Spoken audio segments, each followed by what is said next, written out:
Well, hi, I'm off camera. I'm Jon Pareles. We're here with a great banjo player, Béla Fleck. We just heard some ragtime. That was Flapper and Black Pepper Rag, a spicy rag. That's right. They're old, right? They're old. Yeah, from way before bluegrass music started. But Flapper was played on a four-string banjo, usually with a flat pick and a fifths tuning. Mm-hmm. But the Black Pepper Rag was played by Wes Osman, who's an incredible fingerstyle banjo player way back. I wish I could give you the years, but some it was time way, ago. way before bluegrass music. Not this century. Late 1800s. Yeah. I'm Jon Pareles. I'm the chief pop music critic at the New York Times.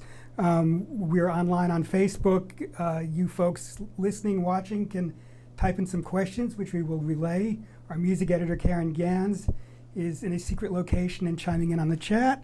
I wanted to ask you, though, about that banjo. Sure. It looks like an old one. It is an old one, yeah.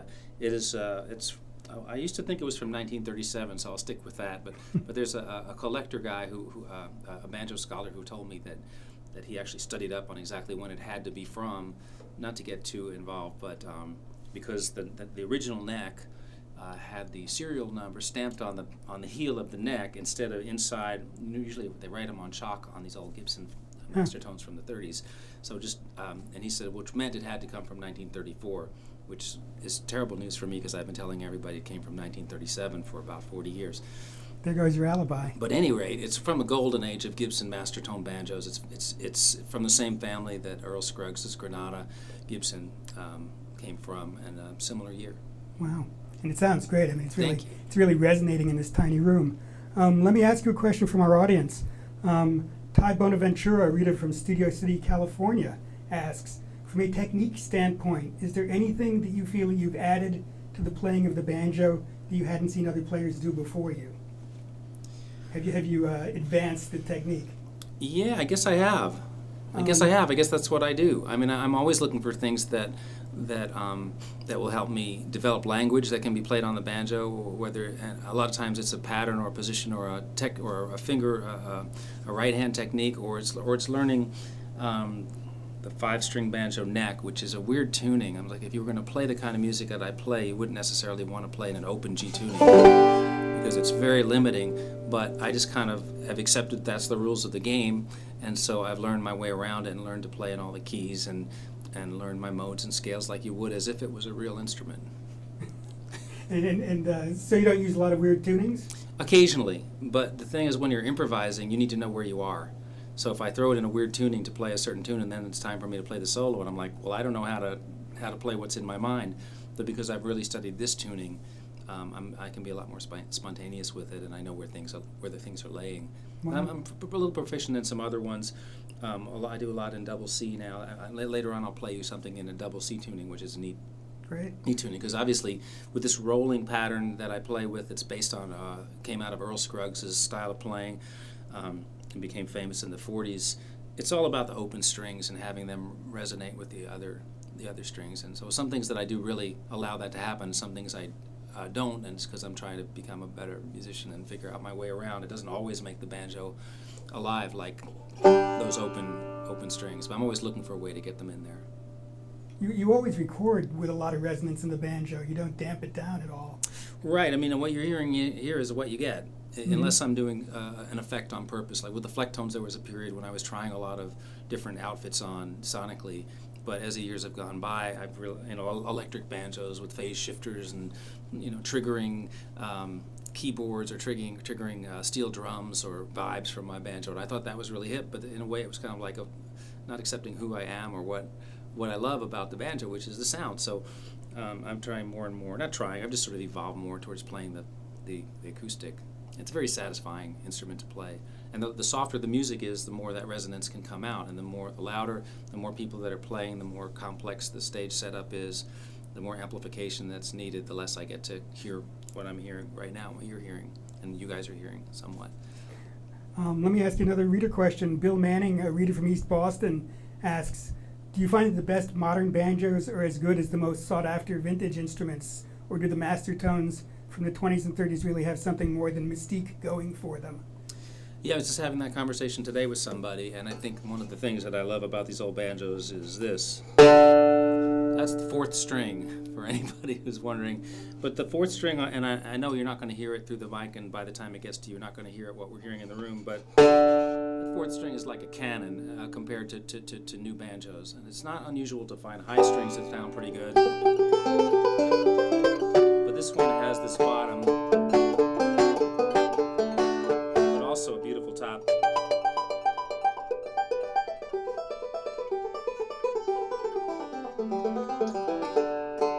When I'm ready to hit the low string, I know it's gonna respond, and I've never found a new banjo that did that.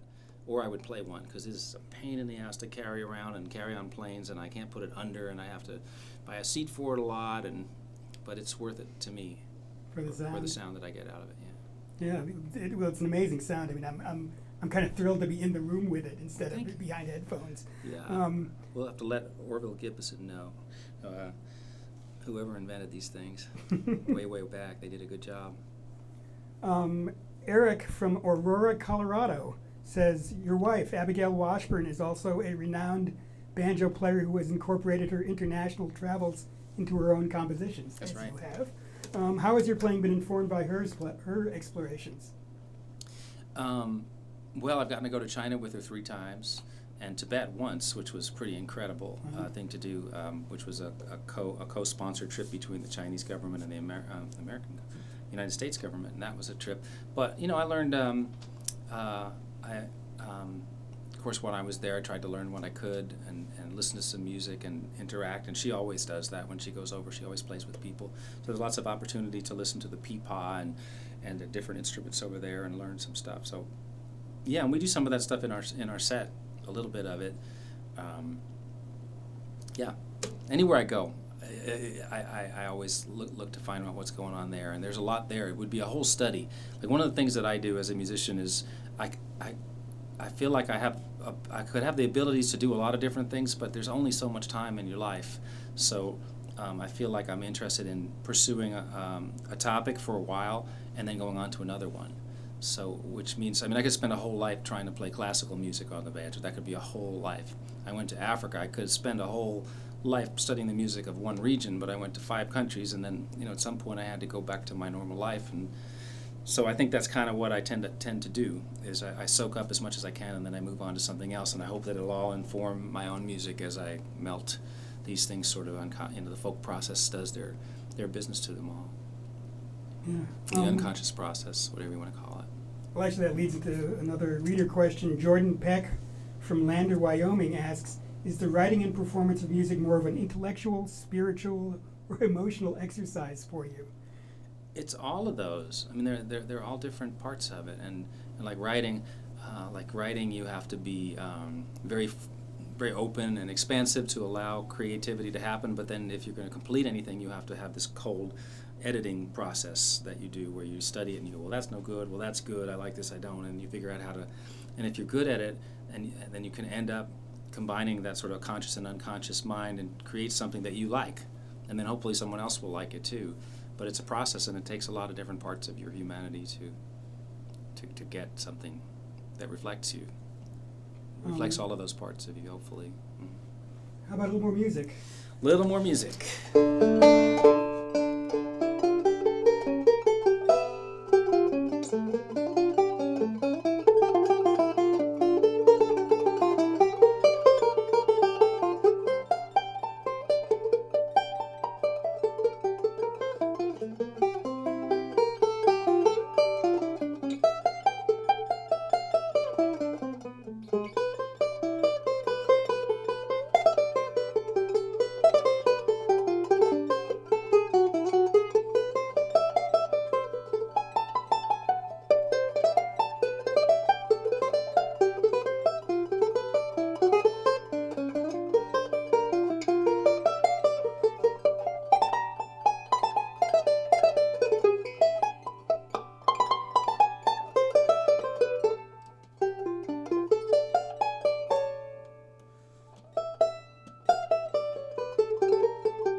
God Let It Ring. Gotta let it ring. Shake it all out of there. So that was Bach's Partita in D minor, That's right. BWV 1004, I think. That's we looked at. right. And Sunset Road. Was there a specific Sunset Road? Was there a road that started that piece? You know, I had that tune for the first Flecktone record, and it was just something that felt good on the banjo. And I was looking for a title, and it wasn't coming, and it wasn't coming, and it wasn't coming. And I'd be up on the bus. We'd be on these long tours, and I'd be sitting up in the morning with the driver, looking at the road going by. And then one day, it happened. We drove by, and it was somewhere in South Carolina, and I've gone past that spot 2 or 3 times now, and there it was. And maybe somebody out there can tell us exactly where it is in South Carolina, where Sunset Road is. But I'm sure there's a bunch of them. But that's where I heard it. I'm going to retune as we talk, so I can be more in tune when we do our next thing. So it could have been Broadway if Yeah, it should have been Broadway. It's not quite as evocative. It brings different images, right? Indeed. I've got a Drew Taylor from Tuscaloosa, Alabama says, he was talking about, I loved your documentary, Throw Down Your Heart. He asks, would you be interested in shooting another movie about exploring a region's music through the banjo? And if you did, where would you go? Well, I had this long conversation with Pete Seeger, years ago about the banjo, and I was trying to get him to be in the Throw Down Your Heart documentary, see if I could interview him about some stuff. And he said, "Oh no, I'm far too busy. And he was working on a songbook, and then he talked to me for 3 hours straight about the history of the banjo. I was like, "This is all I wanted," but I couldn't get it to him, so I got in touch with him again about 6 months later and asked him again, and he said, "Oh, I'm just way too busy." And then once again, he talked to me for 4 hours about the banjo's history, and I said, I'm going to Africa and check out the origins of the banjo. And he said, "Well, that's not from Africa. The banjo came into Africa through the trade routes from the Mesopotamia." And I said, "Are you kidding? So you're saying the banjo, America's instrument, is actually from Iraq?" At this time we were, I think, at war with Iraq. I'm pretty sure it was in that period. He said, "That's exactly what I'm saying." So I wish I could have gotten him to say that. But ironically, the thing that I wanted to do for a while, and now being a parent, I don't think I'll ever do it, was pursue that go to the Middle East. And play with musicians over there. And it just feels like it's not something I want to. Even going to Africa is probably something I wouldn't do now with a 3-year-old. It's just a lot of the places I went to, there's been a lot of turmoil, and I kind of got in and out, and it was kind of. But I've got an invitation from Zakir Hussain to do a similar thing in India, and I'd love to do that with him, because that would be just going in at the top, I want to hear that. I want to hear that too, but I just want to go hear it. I don't want to play. I just want to go hear them. Yeah. He's a god. He's truly a god. He's remarkable. Sort of a different kind of question. Corey Shapiro, a reader from Louisville, Kentucky, asks and says, "Thank you for your recent statement against Trump's plan for the NEA last month. Do you think these times call for a larger activist role in your and your fellow musicians' musical and non-musical output?" Yeah, good question. I've always been tried to avoid being political in any way, and I've always felt a little bit like, well, why, just because I play the banjo, why should I get to tell the audience what I think, and why should I lay my personal views on the audience? And I've always avoided it kind of at all costs, because I don't think it's fair for somebody who happens to be more well-known. But it's getting harder and harder to shut up. To be frank, it's just getting harder to shut up. So I'm just trying to be reasonable about it and try to understand. There's a lot of people I love a lot who disagree with me a lot about this stuff. People in my family, people that I work with that have a very different point of view about it. And I was very angry at them for a little while, and it was very hard for me to look them in the eye, because I was just so upset because it didn't go the way I thought it should. And I'm kind of getting over that, and sort of this is where we are now, and trying to figure out where it's appropriate to say something. Conversely, irrationally, I respect the heck out of anybody who does get out there and really speak their mind. But I've always been kind of shy. I don't even think I would perform if I didn't have to. I'm not an extrovert. I mean, I just love playing the banjo. That's my thing, and I like performing, but talking's harder. It's all right. We're going to do a little more. The Craig W. from the Russian Federation says, you've collaborated with artists across the musical spectrum. Is there a short list of those you're hoping to put something together with? You still have a wish list? A wish list, yeah.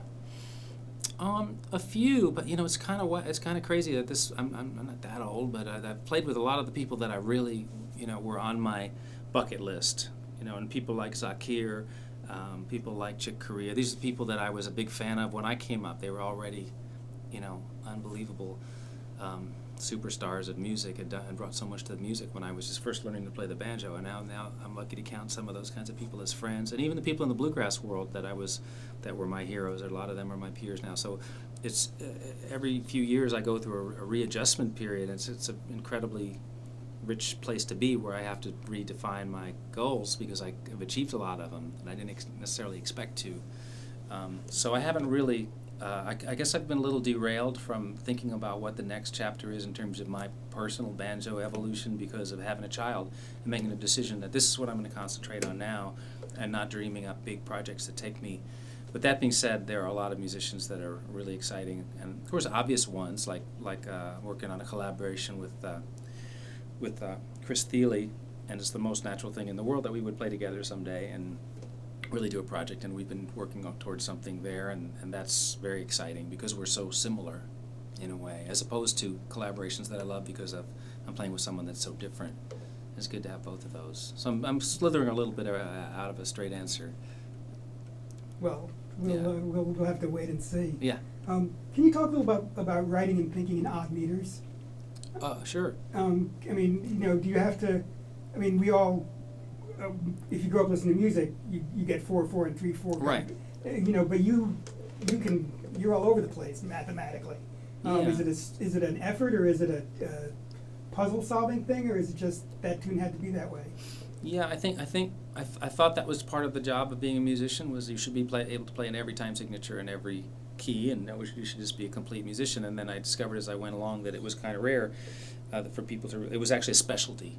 There's a specialty. Some people go for that, some people don't. And I noticed that like Dave Holland was doing, he always had these interesting records with odd meters. And I thought, I can't feel that. I wish I could feel that. But I would write these complicated banjo tunes, and when I tried to figure out and explain them to people, I discovered that they were unintentionally odd. And sometimes people would say, we need to fix that. And other times people would say, no, let's figure out what you're, like when I finally found Victor Wooten and Future Man, instead of saying, we need to fix that so we can all play that, they said, look, well, let's see if I can understand what you're getting at there. And they found a way to be odd with me, and then all of a sudden it didn't sound odd anymore. It sounded natural. So there's times when I'll write intentionally in an odd meter, like, for instance, Flecktones have done a couple of things in 11 just because it sounded hard. So let's try and do something that's challenging in 11, so that's fun, like to get over a mountain or something. But what I would say about odd meters is that if you're playing, and this is just for me, like if you're Zakir Hussain, it's a different story. He can play in any sub-complex cut meter and be free over the top of it and never tell you where the downbeat is. But then there's other music, like if you think about Take 5, it's all based on do-dum, ba-dum, boom, boom, ba-dum, and you have that. So if you don't have to think about if you're soloing, you always hear where you are. But when you drop out guideposts and you start to solo in 5, but nobody's telling you where it is, the bass player isn't playing downbeats, the drummer isn't hitting a kick, that's a lot harder. And so, like playing with someone like Zakir, I find out how little I know about that kind of music. Playing with Victor and Future Man, I feel pretty good at it because they're so good at outlining things for me that I always know where I am. And not that Zakir wouldn't if I asked him, but he doesn't need to. And so I think that's one of the things that's made the Flecktones music listenable as we get complicated is that Victor and Future Man are just such great rhythmic forces, and they also make things understandable for the listener and the soloist. Yeah, the soloist has to come first. Yeah. If you're improvising. Now, if you're doing written music, you can write as odd as you want, and everybody can read it. Classical musicians can pretty much read it and play it down generally. Yeah. Well, I was also thinking that some like the old weird Appalachian stuff skips beats, and Cajun music skips beats. Right. And so there's that. Yeah. There's just got to be a reason for it. Like if some young guy wants to emulate the old stuff and just starts sticking in extra half beats just to show that he's like an old guy, there has to be some really earthy reason why to add those extra beats. Like it had to go that way. Some kind of inevitability that makes you go, oh yeah, he needed to take an extra breath. Those lyrics made him add that extra beat, or song had been going on this long, it needed to change. It's something, something earthy and natural. Then I think it's. You don't want it to be contrived.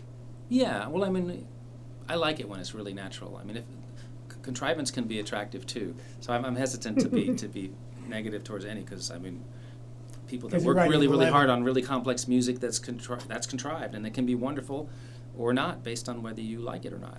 Well, when you and Chris Thiele get together, you can play like in 23/16, whatever meter you want. Yeah. Mike Yacino from Chicago says, tell us about playing with Jerry Garcia. And has there been any talk about playing with Dead and Company? Yeah, I've got to play with Jerry a couple of times, and it started when I was in a band called Newgrass Revival in the 1980s. And they asked Newgrass to open for them at the Oakland Coliseum, just when we had announced that we were splitting up. And it was a pretty popular band of that type, whatever that type is for that time. I never figured out what Newgrass was, except it was just a little odd. Yeah, we were crazy. We were a wacko band of a certain type, and we never could get anyone's attention until we decided to split up. And then all of a sudden, the Dead called and said, "Well, no, you split up. Will you stay together for one more show?" So that's when I got to meet Jerry, and we did the Oakland Coliseum with those guys on New Year's Eve, and it was a blast. And he came down and hung out with us, and he was very sweet. A couple of years later, I got invited back to the Oakland Coliseum with the Flecktones, and got to hang out again with Jerry. And then a little while later, David Grisman was playing with Jerry at the Squaw Valley Music Festival, one of Bill Graham's last big festivals, and he got me out to play, and we played a bit. And then the other time was at the Greek in I guess is it also Oakland or San Francisco. Flecktones opened for a Jerry Garcia band. So those are my 4 interactions with Jerry, and was some there a of it's been special spirit recorded. to it? I mean, he always seemed to light up a room when he. Yeah, he's a very sweet guy. I mean, honestly, I think he was in a tough period in his life. His hands were very shaky. There wasn't much time left. He loved the banjo. He was very kind to me about what I was doing with it. He said he was surprised that he said something like I was doing things that he'd never thought of on the banjo, and that was a sweet thing for him to say. But an icon and father of a whole school of music. Yeah. How about another song? A song. I switched to double C, which is another whole thing.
Still letting it ring. Wow. Is that new? It's actually been around for a while. It's just never been recorded. It's something I do when I'm playing solo once in a while. Wow. It feels like you went to Appalachia and you went to India for a while there too. Yeah, everything gets a little Indian after spending a little time with Sakir. I'm privileged to hear it. That's so nice. Thank you. Tell me. I mean, you and Abby collaborated on Juno, but you also just wrote a Juno concerto. That's true. Can you tell us about it? About You've done collaborating a lot- with Abby, or Well, that's kind of private. Yeah, I think you might know the concertos I was thinking, because you've written a lot of orchestral music for a banjo player.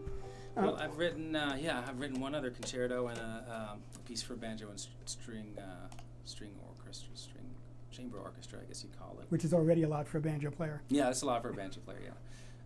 And now I've written my second banjo concerto, and I'm in the process of starting to conceptualize the third, which will, hopefully for everyone, this will be the last one. And it's it's frustrating to me to have so many great musicians I couldn't play with. That was basically, the first piece I wrote for a classical musician was because I had a friend in Lexington, Kentucky, named Rodney Farrar, who was a great cellist in the community, and we liked to hang out. Well, we could never play anything, so he goes, finally one day said, I'm leaving town, I'm moving away. I said, oh, before you go.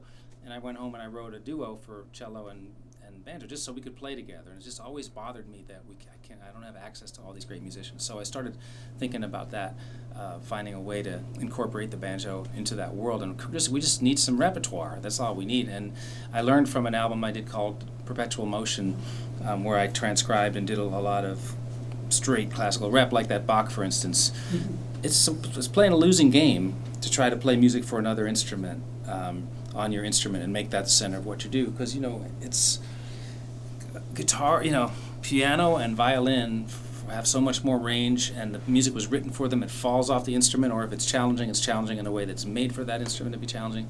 So I just started thinking about all the things that I like to do on the banjo that people say, oh, you sound kind of classical. You sound like a classical guitar player. Your hands look more like a classical guitar player than a banjo player. People would always say that to me, and I would find myself just sort of embroidering improvisations with more and more little classical touches just from things I'd heard. I hadn't studied anything. I really couldn't read anything.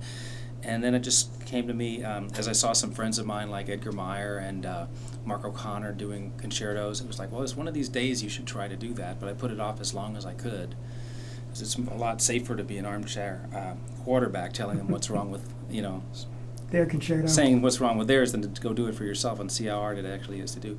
But anyway, I did the first one, and I performed it over 50 times now. I'm not exactly sure the current number. And in the process learned a lot just from being exposed to that music and those musicians and seeing what worked and what didn't work in the first concerto. And then I got one of the orchestras that I'd worked with before invited me they wanted to commission a new one, and I thought that was pretty neat. And then 4 orchestras got together and put together commissions. And it turns out to work great with, like, I'm out with Abby touring, playing more folky music, more bluegrass and folky and old time music than I've played in maybe almost ever. But I had that need to be involved in more complex music and to be creative and try and do some other.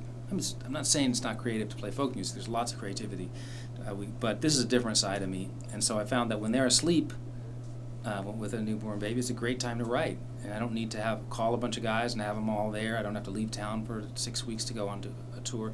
And I started writing these pieces and started putting together a repertoire for banjo. And then I'm hopeful people will want to play, after I can't play it anymore. Well, I mean, I've been listening to it. I mean, it's not. You didn't take the easy way out. It's very complex music. It's very harmonically dense. It's tricky stuff. It's a nasty piece. I wouldn't go that far. Are you going to play a bit of it? I can try. I could probably do something. I'm curious what I'm going to do. Me too. I'll just see what happens.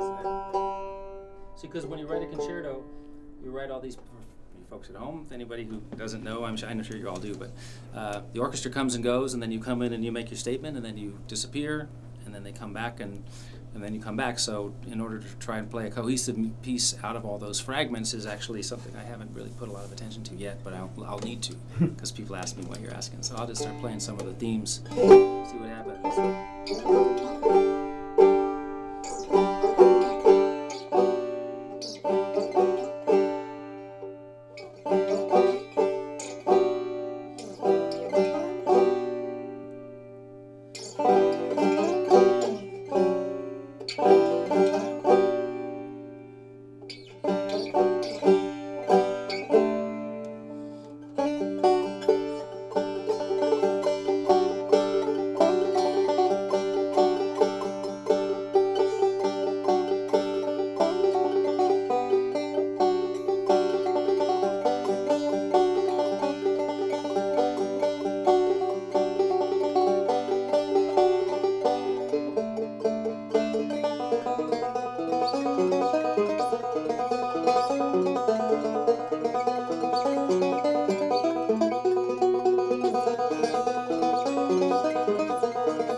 an arrangement. Well, I was going to hum all the orchestra parts, but Yeah, I I spared should you have that. gotten you to. Well, thank you. This was wonderful. I want Thank to you. thank you for doing this. I want to thank all the people on Facebook who sent all the questions I got to and couldn't get to. But this is such a pleasure. Béla Fleck, thanks for having My pleasure. the Thanks, afternoon John. with us. Thank you for holding the mic for all this time. My pleasure.